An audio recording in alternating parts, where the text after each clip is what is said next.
Assalamualaikum warahmatullahi wabarakatuh. Teman-teman yang berkecimpung di pengolahan JIS, khususnya yang suka pakai ArcGIS nih, pernah nggak ngerasa kalau baru processing suka lemot, muternya lama, atau malah suka nge-close sendiri? Coba yuk kita lihat lagi spek PC atau laptop teman-teman itu kayak gimana. Udah sesuai belum sama yang dimau softwarenya? Karena software JIS yang dibutuhin kan nggak bisa dibalik ya, jadi dianya yang nyesuaiin PC-nya kan. Nah, buat yang suka build PC sendiri atau mungkin pengen upgrade spek laptopnya sesuai prioritas spek yang bisa dipakai biar ngolah JIS-nya lebih optimal, silahkan cek video berikut ini.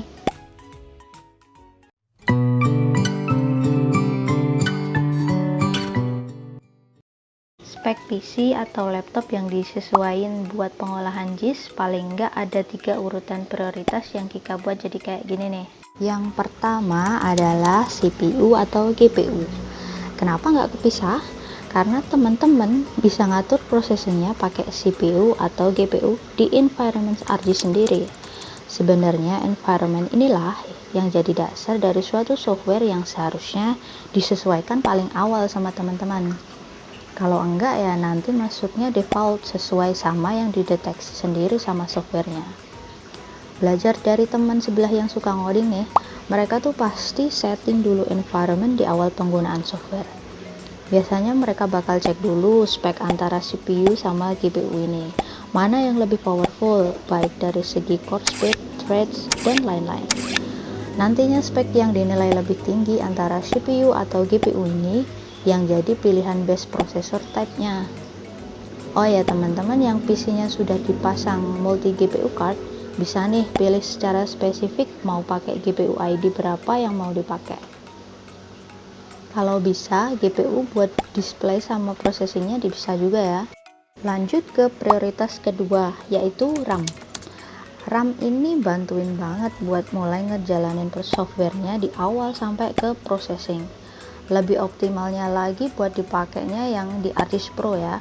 Buat yang RAM-nya kecil atau menengah, pas processing agak berat, mending nggak usah dipakai buat proses yang lain-lain ya.